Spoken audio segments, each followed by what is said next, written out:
رابعہ بصری رحمت اللہ علیہ کو دنیا سے گئے ہوئے 1200 سال ہو چکے ہیں، لیکن ان کا نام آج بھی زندہ ہے، رابعہ بصری۔ گلگت کی عورتوں کو بھی پتہ ہے رابعہ بصری کوئی بڑی اعلیٰ درجے کی خاتون تھی، پنجاب کی عورت کو بھی پتہ ہے، عرب کی عجم کی عورتوں کو پتہ ہے رابعہ بصری نہ کوئی شہزادی تھی، نہ کوئی ملکہ تھی، نہ کوئی وہ خوبصورت تھی، نہ کوئی خاندانی تھی، بلکہ عورت ہونے کے لحاظ سے ہر عیب اس میں تھا۔ خاندان اچھا ہونا چاہیے تو وہ غلام تھیں، باندی تھی، شکل اچھی ہونی چاہیے تو وہ بدصورت تھیں، کالی تھی۔ پہ چلو شکل بے کیسی ہو، خاندان کیسا، اولاد کے قابل تو ہو، رابعہ بصری اولاد کے قابل بھی نہیں تھی، بانج اس کو کہتے ہیں، جو عورت اولاد کے قابل نہ ہو اس کو اردو میں بانج کہتے ہیں، عربی میں عقیم کہتے ہیں، آپ کی زبان میں بھی کچھ کہتے ہوں گے، ہیں؟ شونی تھی۔ تو اب بتاؤ عورت ہونے کے لحاظ سے کوئی چیز ہے؟ شکل، پہلا تاثر شکل کالی، دوسرا تاثر خاندان غلام، تیسرا تاثر اولاد کے قابل نہیں، بانج ہے، شونی ہے۔ تو 1200 سال کے بعد میں گلگت میں کیوں اس کا نام بلند کر رہا ہوں؟ میں نے کسی بادشاہ کی بیوی کا نام تو نہیں لیا، سکندر کی بیوی اور بنو امیہ اور بنو عباس کی ملکہ اور بیگمات ان کے نام تو نہیں لیے، میں کہہ رہا ہوں رابعہ بصری۔ ان کی عادت یہ تھی وہ روزانہ عشاء کی نماز کے بعد غسل کر کے کپڑے بدل کے اپنے خامن سے پوچھتی آپ کو میری ضرورت ہے؟ اگر وہ کہتے کوئی نہیں ہے تو پھر پوچھتی مجھے اجازت ہے، وہ کہتے اجازت ہے تو پھر مصلی پہ کھڑی ہو جاتی ہے اور فجر کی نماز تک مصلی پر کھڑی رہتی تھی۔ ان کا خامن جلدی فوت ہو گیا، جوانی میں ہی بیوہ ہو گئی، تو حسن بصری بصرہ کے امام، کیا سارے مسلمانوں کے امام تھے، وہ خود آئے، خود چل کے آئے کہ میں آپ سے شادی کرنا چاہتا ہوں۔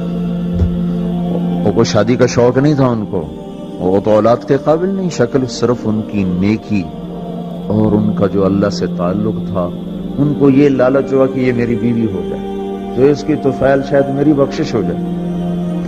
تو ان کے پاس آئے، کہنے لگے رابعہ میں آپ سے شادی کرنا چاہتا ہوں، خود پیغام لے کر آئے۔ تو انہوں نے فرمایا میری 4 باتوں کا جواب دے دو تو میں شادی کر لیتا ہوں۔ کہنے لگے کیا؟ کہ یہ بتاؤ میں جنتی ہوں کہ دوزخی ہوں؟ کہنے لگے یہ تو میں کچھ نہیں کہہ سکتا۔ اچھا یہ بتاؤ جب اللہ تعالیٰ قیامت میں اعمال نامے اڑائے گا، کسی کے سیدھے ہاتھ میں آئے گا، کسی کو الٹے ہاتھ میں آئے گا، میرے سیدھے ہاتھ میں آئے گا کہ الٹے ہاتھ میں آئے گا؟ کہنے لگے یہ بھی کچھ نہیں بتا سکتا۔ کہنے لگے اچھا یہ بتاؤ جب اللہ نیکیوں کو تولے گا، کسی کی نیکیاں بڑھ جائیں گی، کسی کے گناہ بڑھ جائیں گے، میرے گناہ زیادہ ہوں گے نیکیاں زیادہ ہوں گی؟ کہ یہ بھی نہیں بتا سکتا۔ کہ اچھا یہ بتاؤ جب لوگ پل صراط سے گزریں گے، کوئی پار نکل جائیں گے، کوئی نیچے گر جائیں گے، تو میں پار نکلوں گی کہ دوزخ میں گروں گی؟ کہنے لگے یہ بھی میں نہیں بتا سکتا۔ تو پھر فرمایا اچھا جاؤ مجھے تیاری کرنے دو، مجھے ان 4 باتوں کی تیاری کرنی ہے، میرے پاس شادی کے لیے وقت کوئی نہیں ہے۔ ایک دن اٹھی، سالن پکانے کے لیے سالن ہانڈی، دیکھا تو پیاز کوئی نہیں، اب پیاز کاٹ کے ہانڈی میں ڈالا جاتا ہے۔ اب پریشان بیٹھی ہیں، نہ کوئی بیٹا، نہ بیٹی، نہ خامن، نہ بھائی، نہ کوئی خادمہ۔ تب سوچ میں پڑی پیاز کہاں سے لوں؟ اوپر سے ایک چیل اڑتی ہوئی جا رہی تھی، اس کے پنجوں میں پیاز تھا۔ جب وہ اوپر آئی ہے تو اس کے پنجے چھوٹے اور پیاز سیدھا رابعہ بصری کی گود میں آ کے گرا۔ جو ہم سے دوستی لگاتے ہیں ہم پرندوں کو ان کا خدمت گزار بنا دیتے ہیں، ہاں جو اللہ سے دوستی لگا لیتے ہیں اللہ دنیا ان کے لیے مسخر کر دیتا، اللہ دنیا ان کے پاؤں میں ڈال دیتا۔ تو جب ان کا انتقال ہوا، رات کو ان کا انتقال، تو اپنی خادمہ سے کہا بس 2-4 آدمی بلا کے مجھے جلدی سے دفن کر دو، کسی کو نہ بتاؤ، صبح لوگوں کو بتا دینا، اور مجھے کفن دینا میری اس چادر میں جس میں میں تہجد پڑھا کرتی تھی۔ تو انہوں نے راتوں رات دفن کر کے صبح اعلان کیا، شور مچ گیا، ہائے کیوں بتایا، کیوں نہیں بتایا، کیوں؟ تو اگلی رات ان کی خادمہ نے ان کو خواب میں دیکھا، سبز لباس پہنا ہوا، حسن و جمال، سورج چہرے پہ چمک رہا۔ پوچھا آپ کے ساتھ کیا ہوا؟ کہا میرے اللہ نے میرے ساتھ بہت عمدہ معاملہ کیا۔ کہا آپ کی وہ چادر کہاں گئی جس میں آپ کو کفن دیا تھا؟ کہا وہ اللہ تعالیٰ نے اتار لی ہے اور مجھے جنت کا جوڑا پہنایا ہے، اور اس چادر کو اللہ نے سنبھال کے رکھا ہے، جب قیامت کے دن میری نیکیوں کو اللہ تولے گا تو اس چادر کو بھی اس میں تولے گا۔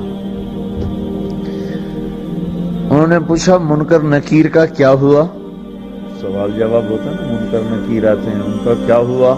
کہا وہ آئے تھے تو انہوں نے مجھ سے کہا من رب کی، تیرا رب کون ہے، تیرا رب کون ہے؟ تو میں نے منکر نکیر سے کہا جس اللہ کو 40 سال نہیں بھولایا اس کو 4 ہاتھ زمین کے نیچے آ کر میں بھول جاؤں گی۔ یہ نہیں کہا ربی اللہ ہے، بلکہ ان کو یوں کہا کہ جس رب کو 40 سال میں نہ بھلا سکی اس کو 4 ہاتھ زمین کے نیچے آ کر میں بھول جاؤں گی۔ تو منکر نکیر نے کہا اس کا آگے کیا حساب لینا، چلو بھائی واپس چلو، چلو بھائی واپس چلو۔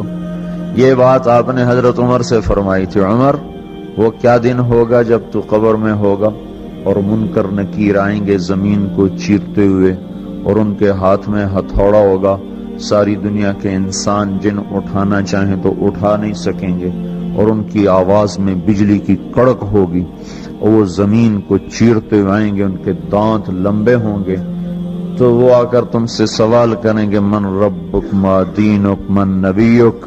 تو حضرت عمر کہنے لگے یا رسول اللہ میرے ہوش ٹھیک ہوں گے؟ جیسے میں اب بیٹھا ہوں میں ایسے ہوں گا؟ تو ہمارے نبی نے فرمایا ہاں تو ایسے ہی ہوگا جیسے تو اب بیٹھا ہوا ہے۔ تو کہنے لگے پھر میں اچھی طرح ان سے نمٹ لوں گا۔ تو جبریل آئے کہنے لگے یا رسول اللہ ہم دیکھ رہے ہیں آگے کہ عمر کو جب قبر میں ڈالا جائے گا اور آ کر منکر نکیر ان سے سوال کریں کہ مر ربک، تو یہ کہیں گے ربی اللہ فمن ربکما، میرا رب تو اللہ ہے، تم بتاؤ تمہارا رب کون ہے؟ میرا دین تو اسلام ہے، تم بتاؤ تمہارا دین کیا ہے؟ تو وہ منکر نکیر کہیں گے عجیب بات ہے، ہم تمہارا حساب لینے آئے کہ تم ہمارا